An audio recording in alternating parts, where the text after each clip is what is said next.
Welcome to B'madzaje Ginonendwa. This podcast is produced by the Communications Department at the Anishinaabeg Nation. We will be focusing on the issues and initiatives in Anishinaabeg Nation territory. I'm your host, Lisa Abel.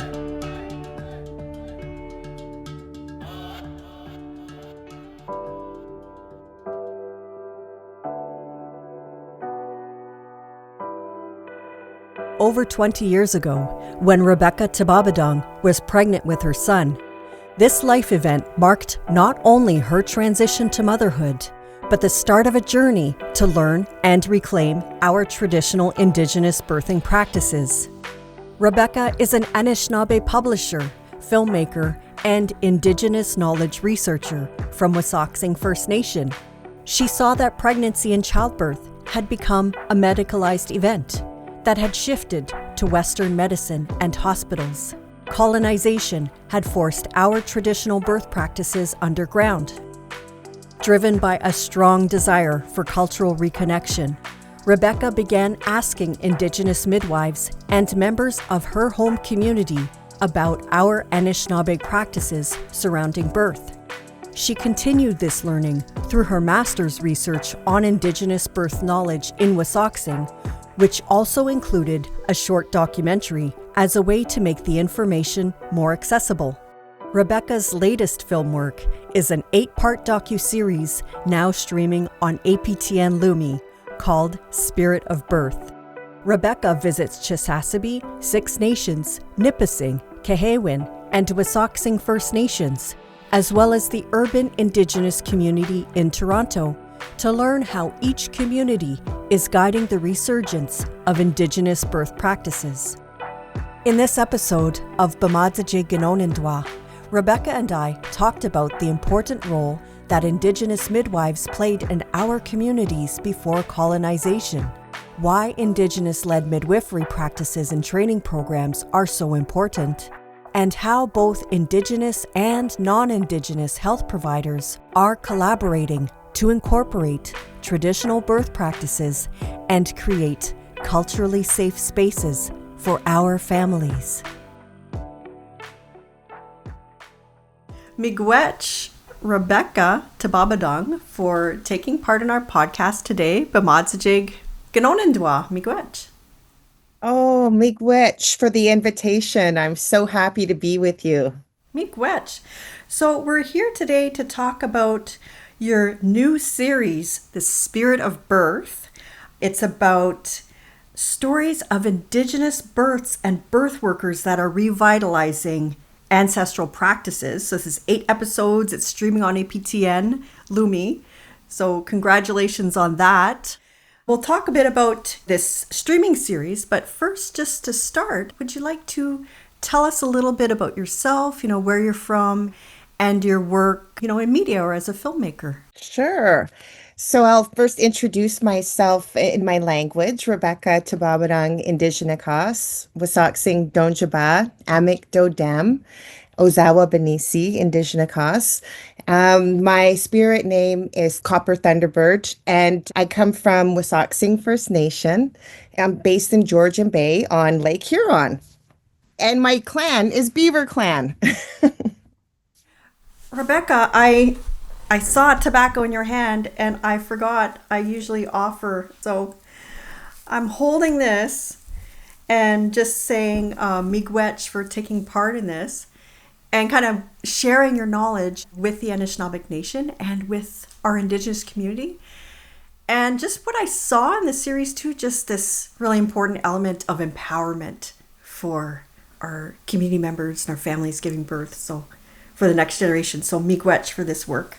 Okay, miigwech for that. Yes, I'm holding this tobacco, this medicine we have, which was actually so much a part of this series, and wanting to engage in asking elders and being guided by knowledge keepers and respecting our sacred knowledge in every way possible throughout the series and just being guided through prayer and telling this really sacred story. So the inspiration for Spirit of Birth comes from my own experience of becoming a mom.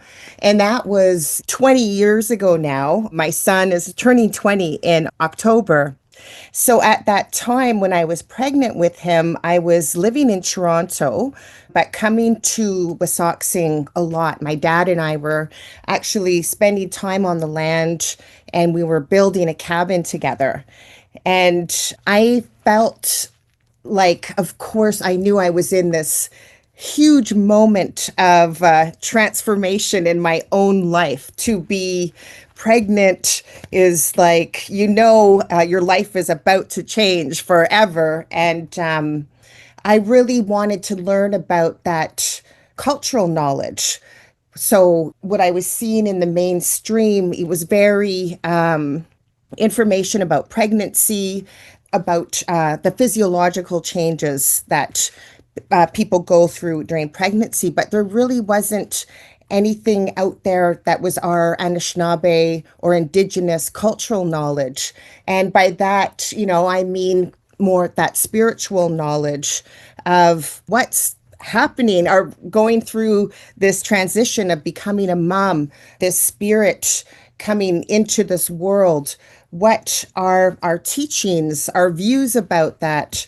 And, what's my role as a mom? And I really was curious and wanted to learn. And at that time, my dad actually, we were talking and he mentioned that my great great grandmother Lucy was a midwife. And so that was news to me. And I was just so fascinated. And my sister at the time as well had just started to study midwifery at Toronto Metropolitan University. And I had the great privilege of having access to Indigenous midwives in Toronto. And they were just about to form their own Indigenous midwifery practice.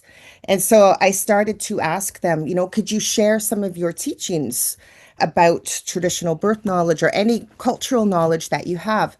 And so at that time, they said that they themselves were also still just learning this cultural knowledge. They had been trained midwives, but it was within the mainstream education system.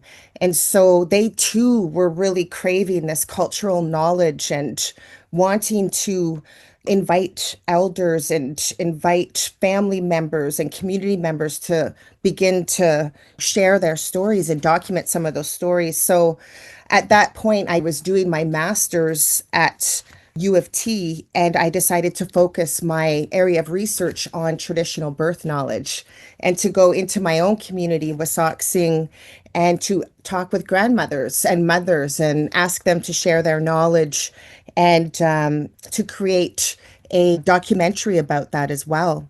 So what I found was this beautiful knowledge, beautiful ceremonies, beautiful ways of thinking about women as life givers and as having the ability within our bodies to hold creation itself. And the teachings are very, very empowering to mothers, to families, and even to communities. And so that kind of opened this door for me. And I really have dedicated many years now since then to continue this journey of spending time with families and knowledge keepers and sharing that traditional knowledge. And for me as a filmmaker, wanting to find ways to then also share this knowledge and to be able to inspire others. Oh, so that's quite a journey. So this came from your own experience of pregnancy and giving birth and your transition to motherhood. And then it sounds like it was really driven by this intense curiosity and desire to know and reclaim our traditional knowledge about birthing. Yes, yes, exactly. And for me, I grew up, just to share a little bit more about myself. So, yes, my father is Anishinaabe from Wissahickon First Nation, and my mother was born in Holland. And so, when I was very young, they moved out west for work. So I actually grew up in over 15 towns and cities across Western Canada mostly. And then I would come back and visit my community here in Ontario. But certainly I went through the mainstream school system in Alberta and British Columbia. And at that time, there was next to no Indigenous content at all in the school curriculum. So I very much grew up not having access to that knowledge. So for me, yes, it was this constant kind of craving to learn more about, my own cultural identity. So that eventually led me to move back to my traditional territories here in Ontario. And I think just really incited in me this desire to continue to learn, but also to document. And I saw how precious our knowledge systems are, and that even as someone who at the time was going to school, I didn't want to just interview people and have that information collect dust on a shelf, but to rather be able to bring it to life, so to speak, artistically, and find different kind of platforms to share that knowledge. Okay, so you've kind of been doing that in different ways, including the filmmaking. In the series, you describe birth as sacred, as resistance, as reclamation, but it's also, about restoring lost birth knowledge. So, what did you learn about how our traditional birthing practices were disrupted? Yeah. Well, I learned, as we all know, we have experienced colonization here on Turtle Island. And one of the main focuses of that was an attack on women and this separation of mother and child. And so that happened through the residential school system and the child welfare system. It also happened through the healthcare system. So, speaking here to elders in Wissahickon, one of the grandmothers had told me that her mother had told her actually that she had a dream or a premonition that one day it would be a white man to hold the baby when the baby was born. And it wasn't going to be good, she said. And so sadly, that did come to pass where Indigenous midwives were not allowed to participate in births, and women were brought outside of the community to have their babies at the hospital. And it became a very medicalized event, but also it was a space where sadly a lot of women, a lot of the babies got taken away at the hospital as well. So it was a direct attack on separating the child and mother. And other ways that took place too was through the systems of governance and, of course, the imposition of these patriarchal systems. So here in Wissahickon, I read through a lot of the old letters that women in our community had been writing to the Indian agents once the Indian agents had taken over power over governance and imposed the band council system. Of course, a lot of people resisted that. And there's documents that show these power imbalances. So there was one woman on the reserve that the Indian agent was trying to control. She would wanted to go visit various people here in our community, and he was withholding food rations because he saw her movements as promiscuous. And, so that's just one example. The power that women possessed that was directly attacked, and people were punished in many ways if they did not submit to this, imposed patriarchy and power. So when I started to learn about the Indigenous midwives and what their roles were, I realized that their role was massive in our communities. Their role was, yes, to provide health care and to help bring babies into this world, but they also were leaders in the community, very respected leaders. And so they voiced many of their priorities and vision at leadership councils and tables. And they were respected, and they also provided guidance also in many instances at end of life as well. Some people told me that the midwives, they were often the grandmothers. They were often older women. They were wise women that had immense life experience, but also that plant medicine, knowledge of the ceremonies. And they were very strong women, because you had to be strong, and you still have to be strong if you're going to be a midwife, because you're dealing with life and death, and you're dealing with, blood and high emotions. And, not everyone can be a midwife. There's a certain calling and skill set that people have. So these very strong women, were the center of our communities up until colonization attempted to dismantle that. And what I found inspiring was, like I said, spending time on the land with my dad and him sharing, your great grandmother was a midwife. I realized, also talking to other people, so many people shared that with me. Oh, my great auntie was a midwife. Or my grandma was also a midwife.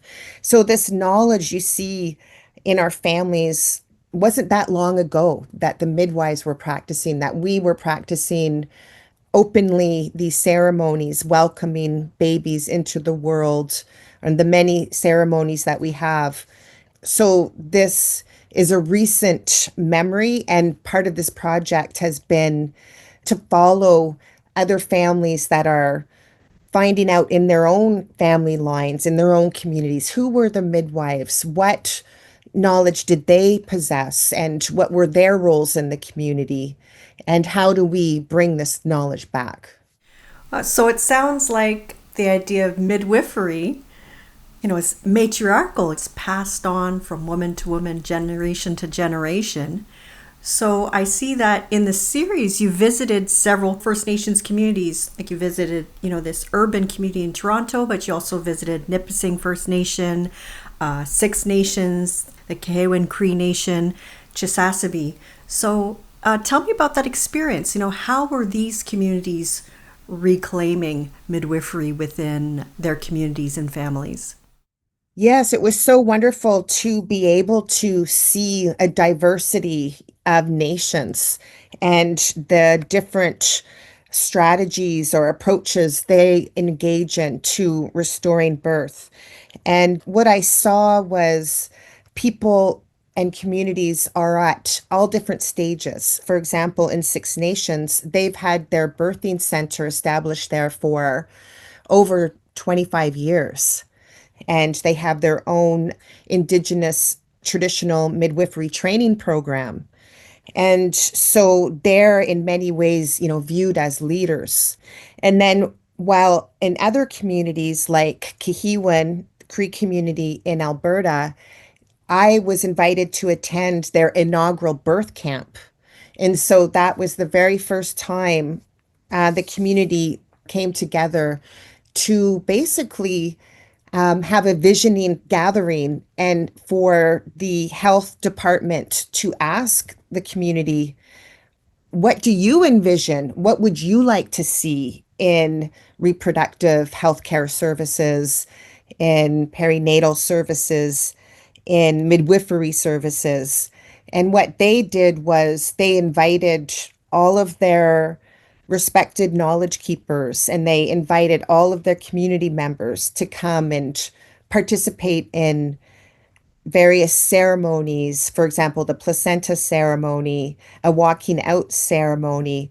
And so it was a very much process of healing these wounds in the community, but also sparking and inspiring conversation about, what do they want to see? How do they want birth restored? So I was so honored and happy to be able to learn from both those very different communities. And then in Chisasibi, which is another Cree community, but in Quebec, in James Bay, they were just developing as well their own midwifery training program. And so the reality for them is that they are, quite far north and they want to have birth in their own community without being what they would say is evacuated out. So for the last 40 or so years, women would be literally flown out over, I believe, about 2,000 kilometers to Val d'Or, and they would go often by themselves for up to 3 weeks, even a month, to stay and have their babies in Val d'Or. And they would be, alone in that hospital setting, away from their families, away from their community. And the community wasn't there to support the mother. They weren't there to greet the baby, to share in that joy of new life coming into the community. So the community made it very clear that they wanted to prioritize having midwives trained, and not just Southern midwives, but Cree midwives from Chisasibi and their nation to be trained and be able to provide those services. I followed their journey to do that. And again, they shared in that importance of consulting families and elders and asking them, what would you like to see? But not only what would you like to see, but how did we do things in the past? And so two of the communities, they actually organized a mock birth. So that was one way the elders had suggested, well, let's just pretend that there's a traditional birth in the community and let's reenact it and remember what the roles are, who did what, how it was done, and let's do it. And I think that was an exercise that was very powerful for those members, and to be able to, yes, engage in all the traditional aspects that go into preparing for a birth. But also, we live today in our contemporary way as well, is that we can incorporate health approaches also that include a Western approach. So the documentary series, it's not about, that traditional birth knowledge versus Western knowledge. It's what I see is that these communities are looking for that cultural safety of being able to include birth knowledge into the approaches of birth and midwifery. And it's not that one is necessarily better than the other or going to impose, but that we should be able to access both of those knowledge systems. Interesting. So it's like a two-eyed seeing approach to birthing. Yes, exactly. And it can be. So because everybody, depending on where you live, has access to different services. So not everybody, unfortunately, yet has access to a midwife in their community, let alone an Indigenous midwife. So part of the work, too, is about creating culturally grounded spaces within mainstream healthcare institutions. And so that could be sharing knowledge with nurses and with health providers to let them know about traditional birth knowledge. And for example, like why somebody might want to keep their placenta and, not look at them with, some kind of judgmental look, and why somebody might want to include drumming or medicines into their birth, and have family around. So there's certain things that within the Western system, it's not very accommodating for Indigenous families. And so part of this is also inviting the healthcare, larger healthcare people to learn about Indigenous knowledge and to provide culturally safe spaces where people can include traditional birth practices if they wish into their birth experience. Okay, so the work isn't completely focused on Indigenous communities. There's an important role outside Indigenous communities as well. Yeah, exactly. I feel like, we're all in this space of learning and decolonizing and change. So, for example, when we were in Chisasibi, the Southern midwives or non-Indigenous midwives very much were supportive in providing services, midwifery services and healthcare services. And they wanted to support the Indigenous midwives and the training programs that they were developing. So it's us working together oftentimes to decolonize these systems and to change the healthcare system. And I believe from what I see is that benefits everybody, because one of the main teachings that I heard from Indigenous midwives and knowledge keepers is the number one goal is to support the pregnant mom, to respect the pregnant mom's wishes. So regardless of, what they are, she might wish to have her baby, at home, have family with her. She might want to have in different areas her baby in the teepee. That was something that's done in Chisasibi, or maybe it's in the hospital. And so that the main goal is to support the mom and to make her feel safe, because there's also the belief that, whatever the mom feels, the baby also feels. And so you want, the mom to have a calm and peaceful experience where she's not worried about, is she safe, or where her next meal is coming from, or she shouldn't be worried about any safety issues. So that's very important. So we can all work together to create these safe spaces now. And that type of approach benefits everybody. It benefits all mothers, not just Indigenous mothers. Mm-hmm. So in a way, it's the way that our Indigenous knowledge is impacting mainstream practices as well.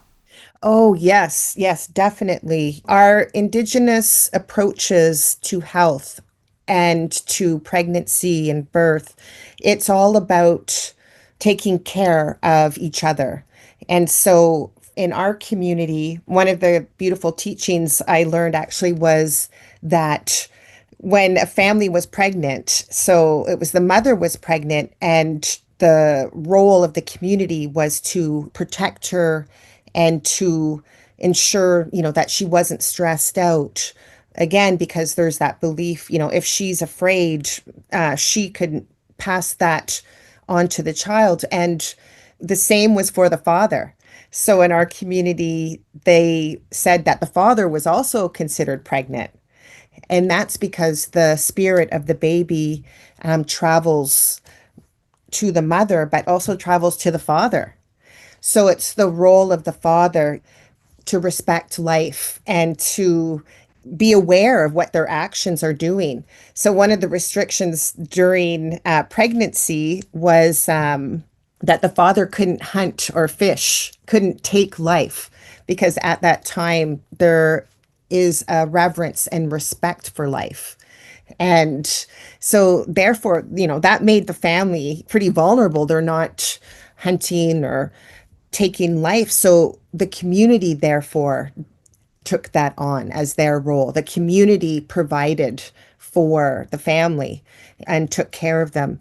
So, there was that real community caring and making that new life is at the center of it. And that's, so sacred, and protecting that life and protecting that family. That's really beautiful. And that's also reminding me of what in the series, one of the elders you spoke to really talked about the importance of relationships, in birthing. Another thing I'm wondering, though, is there a challenge for Indigenous people having to access mainstream training to become a midwife? In the series, you talk about someone from Chisasibi who had to go all the way thousands of kilometers away to attend training. Is that still like a big challenge? Yes, yeah, definitely. That's still a big challenge, for many of our nations that are in the north, and in any vocation to get training, is very challenging when they have to travel down south and be separated, from family, and be, hundreds of kilometers away. So that's a big issue. And then, of course, when you do travel, you're often in a mainstream program with very little representation of your own approaches to what you're learning. So, yeah, that was an example. We followed a student, aspiring midwife, who moved to Toronto, downtown Toronto Metropolitan University, to study midwifery. And, she had many challenges and brought one of her children with her, her 7-year-old, but then left. The 13-year-old didn't want to come. But she did receive a lot of support from Indigenous midwives based in Toronto. So there are those networks of support that do exist. But the goal in Chisasibi, the community where she was from, was to be able to develop their own training program where the midwives, aspiring midwives, wouldn't have to travel away. They could, in fact, develop their own training program, much like in Six Nations, in their own territory, and incorporate their own values, their own culture, their own medicines and traditional knowledge and expert elder knowledge into the program. And they were very creative about that and working closely with the Cree Health Board, and actually were successful and have now launched the training program. So that student was able to now have another option to pursue her calling of being a midwife. So that's, a goal that I see, like, as I was traveling to these various communities, I saw that the National Council of Indigenous Midwives, the Association of Ontario Midwives, other organizations were really supportive in trying to support communities that have this vision to restore birth. Because, as I was saying, for various communities, it'll be very different. And some people might start, with having birth workers or doulas, and others might start with other types of partnerships. So there's different ways that this is happening, and that people can share resources and inspire one another. Tell me about what you learned at your visit to Kitaganing midwives at Nipissing First Nation. Yeah, Nipissing First Nation, Kitaganing, that's midwifery practice that was established by knowledge keeper and elder midwife Carol Cucci and her daughter Rachel. And so it was very inspiring to see this mother-daughter team and what their vision had been to invite other midwives and to be able to provide these services in the community. Kitaganing means in the garden. So it's their vision is to establish cultural grounding, rooted in the land. And they even have a wonderful medicine garden. Carol has amazing knowledge of the medicines. And they had hosted a birth camp where they invited aspiring midwives to come and to learn and do land-based learning. So different medicine walks and ceremonies. There was a full moon ceremony, and they invited student midwives to come. So Carol very much is a leader in supporting other nations that are providing training for aspiring midwives. And she works with the National Council of Indigenous Midwives. And yeah, they provide these services that are open to the Indigenous community in Nipissing, but also the larger community of North Bay, so which is quite a fair-sized city as well. So that's one example of an approach to having a midwifery practice that is more run in a smaller scale with a mother and daughter as leads, as opposed to something larger like in Chisasibi, it's run by the Cree Health Board. So there's all different ways that people can restore birth and provide these services. During this series, what would you say was the most inspiring birth story that you heard, that you witnessed? Wow. I heard so many inspiring stories, but one of them that's coming to mind right now is the story of a mom in Chisasibi. And she's of this generation where she had her previous children, she was flown to the city of Val-d'Or, away from her community, and had her children there. And so she really wanted to have her baby in her own community. And she actually had this powerful dream.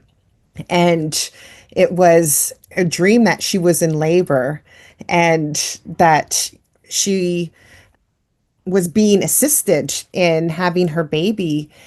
In her dream, she didn't know exactly where it was. She knew that it was in her community, but she didn't know the exact location. And she saw, there were hands there that were helping her. And she saw even the hands had tattoos on them. And so she kind of pondered that dream, and she was invited into a traditional dwelling for a ceremony. And as she was looking around, she recognized the walls, and it was the walls that were in her dream. It was a traditional structure. And she met this woman, a visiting midwife, and she saw these tattoos on her hands and recognized the tattoos.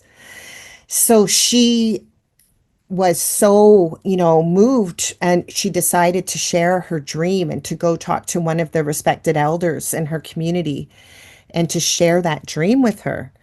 And the respected elder is a traditional midwife.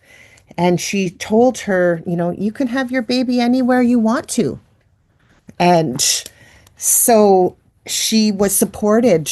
And when she shared that dream, there were Southern midwives that were working in her community at the time. And so they worked together to have her be able to have her baby in that traditional dwelling, and including bringing all of, the tree boughs in and all the medicines. And so that was something that was very inspiring. And that's something that our traditional knowledge teaches us, is to pay attention to our dreams.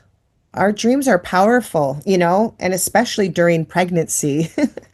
And don't be afraid to share that.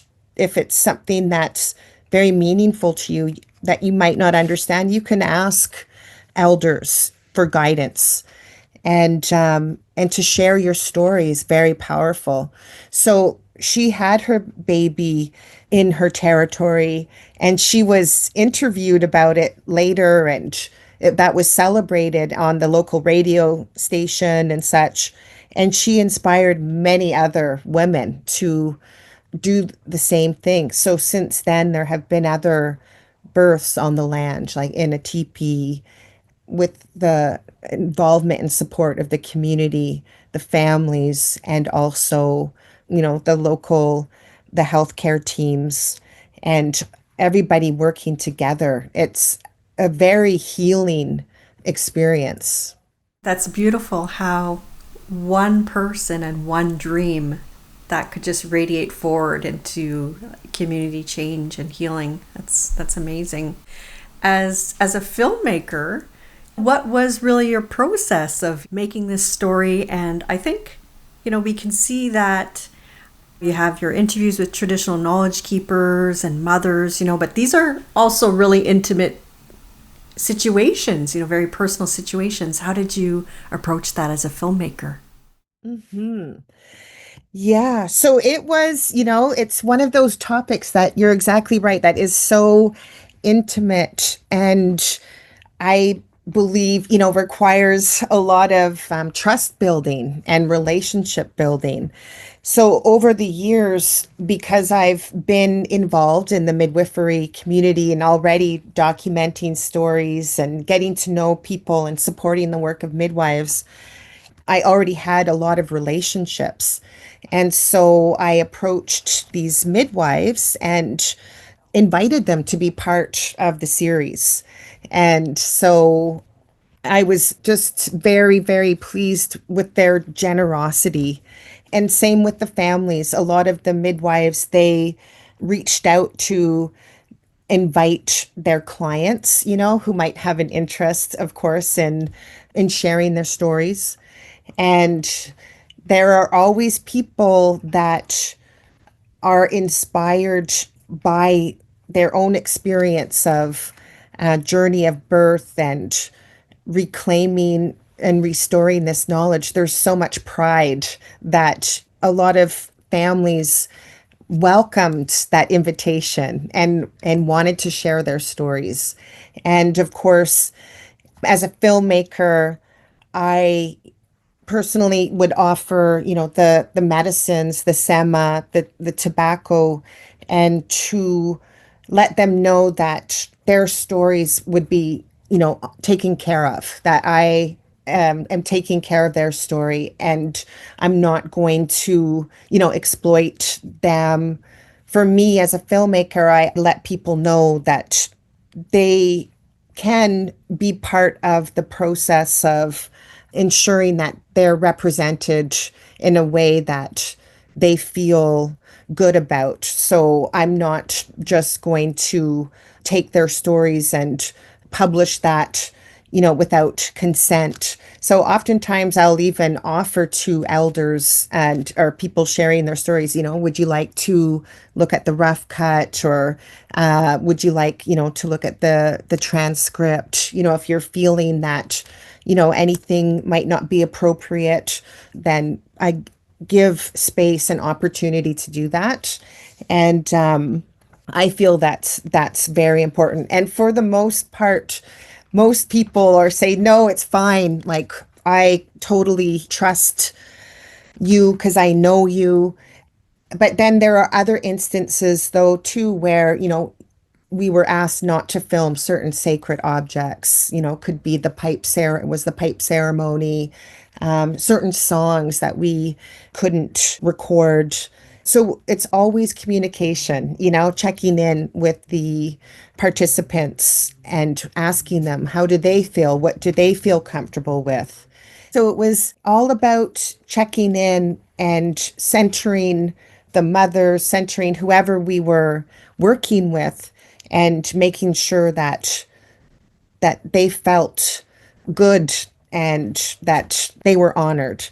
Every step of the way, that was part of it. Okay, so it is very much led by community, led by trust, led by communication. Is there anything else you wanted to share about the series? Oh, well, I just encourage people to go and to watch it. The 8 episodes are all up there, and to invite people to come and to learn about this major moment of change and transformation in the lives of families, but also in our communities now, which is a moment of healing. And really, it's a movement, and it's something that's an unstoppable movement of healing and restoring birth practices. Oh, miigwech, Rebecca, for taking part in the podcast. And I look forward to seeing the rest of the episodes in the series. Miigwech. Miigwech for the invitation. It's such an honor to be on your podcast, and to having listened to some of the interviews. It's such an honor to learn about all this amazing work of reclaiming our traditional knowledge systems. So, miigwech, Lisa. Miigwech to Rebecca Tababadong for taking part in the podcast, and to our Anishinaabe Nation Health Department for supporting this episode. Find Spirit of Birth streaming online at APTN Lumi. And to learn more about Indigenous midwifery, find the links in the podcast description. This episode includes the tracks Minu Pimatsuwin by Nigel Irwin and Chippewa Travelers, and Soft Spoken by Jacob Hoskins, licensed by Nagamo Publishing. Miigwech for listening to Bamadza Jig Ginonendwa. Until next time, Bama Pi.